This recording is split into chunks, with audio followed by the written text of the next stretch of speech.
Hi. मैंने कितना कहा था कि you have to behave yourself, not behave. I told you 9 बजे के बाद कोई गारंटी नहीं है. 9 o'clock मतलब ये आंखें ऐसी हो रही mean. Hi, this is Anushka Sharma. Hi. Hi, this is Anushka Sharma. Hi. I'm Shah Rukh Khan. Yes. Yes. And you're watching us on indianexpress.com. Yes.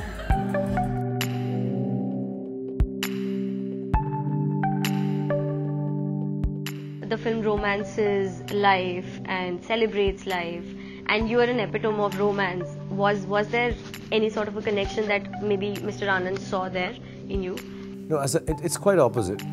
When Anand and Himanshu met me, the first thing they told me, before even they narrated the gist of the film, that, Khan Sahab, what we want to do is take away from you all that you are known for and put you in a position, and similarly for the other actors. So, say if Katrina is very imposingly known for being a diva and doing dance numbers which are sizzling, etc.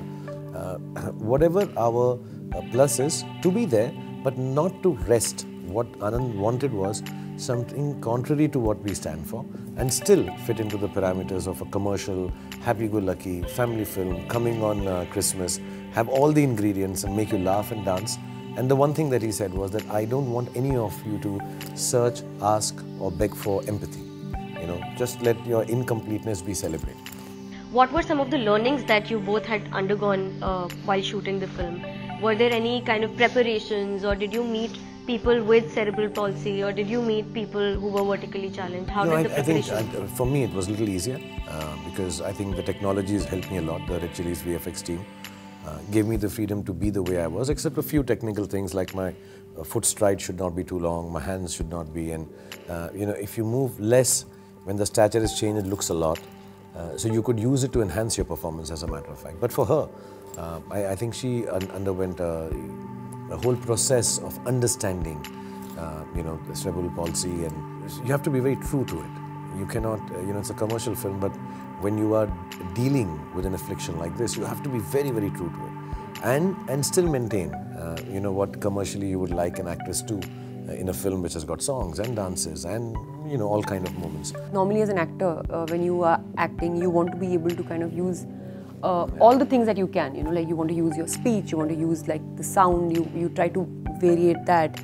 Physicality is a big part of acting. But here you understand that you're not going to be able to do that. You pretty much are going to have this wheelchair which is going to become an extension of your body, because that's how it is for the character that you're playing. So firstly, to understand that kind of confinement was something that I had to get used to. So I really prepared myself. I sat on the wheelchair for like months. Anand sir sent the wheelchair to my house.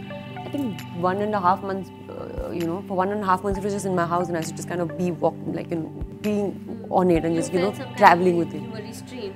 Yeah, I had to feel that way, of course. And also, I think the most difficult part was that because of this condition, my character, the kind of condition that she has of the cerebral palsy, there's a sort of like a spasm that happens in her body. So body goes into like a spasm, and at the same time becomes floppy, which is obviously not in her control, and it's happening because of the condition. But I had to create that. So I think that was difficult, because to create that movement which is offbeat, it's not a rhythmic movement, it's not a constant shake, it's off.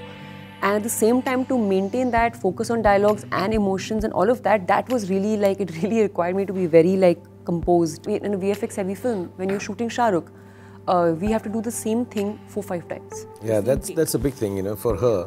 Many a times she has to, it's very tiring, physically controlling spasms, and I mean, I've not done it ever to the extent she's done, but I can imagine.